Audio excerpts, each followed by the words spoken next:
Dans cette vidéo, on va voir comment calculer le périmètre d'un cercle. On va commencer par quelques petits rappels. Pi est une lettre grecque. Ce n'est pas un nombre décimal, on peut seulement en donner une valeur approchée. Et justement, il faudrait savoir que l'arrondi au centième, c'est 3,14. Vous voyez que j'ai écrit que pi est environ égal à 3,14. Quand vous faites un arrondi, ne mettez jamais égal. Égal, ça veut dire que c'est exactement égal. Ici, on arrondit, on met le symbole environ. On en vient aux deux formules pour calculer le périmètre d'un cercle. La première, c'est que le périmètre d'un cercle, c'est égal à 2 fois r fois pi, c'est-à-dire 2 fois le rayon du cercle fois pi. Et le double du rayon, on sait que c'est le diamètre. Donc l'autre formule, c'est diamètre fois pi. Il faut absolument en connaître une par cœur, c'est obligatoire, celle que vous voulez. De toute façon, quand vous en connaissez une, vous connaissez forcément l'autre puisque vous savez que le diamètre, c'est 2 fois le rayon. Mon conseil, c'est peut-être d'apprendre plutôt que le périmètre d'un cercle vaut 2 fois rayon fois pi, parce qu'en général, dans les exercices, on vous donne le rayon du cercle, on vous donne pas très souvent le diamètre. Et c'est parti, on va apprendre à calculer le périmètre d'un cercle sur 2 exercices. Le deuxième, ce sera un exercice concret. Tout d'abord, on veut calculer le périmètre d'un cercle de rayon 4 cm. On veut d'abord donner la valeur exacte du résultat, et ensuite on veut donner l'arrondi au dixième près.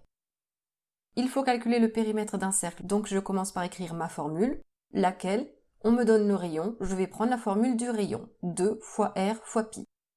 Une fois que j'ai écrit ma formule, je vais remplacer le rayon, je le connais, le rayon c'est 4 cm, donc 2 fois r fois pi, ça devient 2 fois 4 fois pi. Ici, je vois tout de suite 2 fois 4 que je peux calculer, ça fait 8, et j'obtiens 8 fois pi. Ça, c'est la valeur exacte. La valeur exacte, ça signifie que je n'ai pas le droit d'arrondir. Donc pi, je suis obligée de garder cette lettre-là. N'oubliez pas, valeur exacte, pi, on le garde, on le laisse. On va pouvoir maintenant faire l'arrondi. Quand je fais un arrondi, je n'écris pas égal, j'écris environ.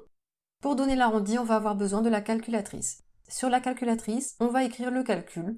Si vous n'êtes pas sûr de vous pour le 8 fois pi, vous pouvez remettre le calcul précédent 2 fois 4 fois pi, comme vous voulez. Comment écrire le pi à la calculatrice? Sur ce modèle-là, la touche pi, elle est ici. Je vous l'écris en gros. Vous voyez, le pi, il n'est pas exactement sur la touche, il est au-dessus de la touche. Je vous rappelle que sur la Casio, à chaque fois que vous voulez faire le truc qui est écrit en jaune au-dessus de la touche, alors il faut commencer par appuyer sur la touche seconde, qui est ici. On appuie sur cette touche-là. Ensuite, on appuie sur la touche où il y a le pi au-dessus, et le pi s'écrit. On n'a plus qu'à appuyer sur exe, et la calculatrice nous donne le résultat 8pi. 8pi, c'est la même chose que 8 fois pi, pour ceux qui ne le savent pas encore. La calculatrice est programmée pour donner la valeur exacte. Comment avoir l'arrondi? Je vous rappelle qu'il faut appuyer sur la touche SD de la calculatrice pour obtenir l'écriture décimale. La voici. Quand vous faites cet exercice, n'allez pas écrire tout ce grand nombre-là sur votre feuille ou votre cahier. Ça n'a aucun intérêt parce que c'est déjà une valeur approchée, la calculatrice s'est arrêtée après le 3, mais en réalité, il y a une infinité de chiffres derrière.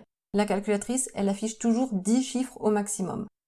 Là, on va faire l'arrondi, on me demande un arrondi au dixième, je coupe après le chiffre des dixièmes, après le 1. Je regarde le chiffre de derrière, c'est le 3. On est en dessous de 5, donc l'arrondi, c'est 25,1. On n'oublie pas les unités, on était en centimètres, donc le périmètre, il est en centimètres, et voilà, c'est terminé.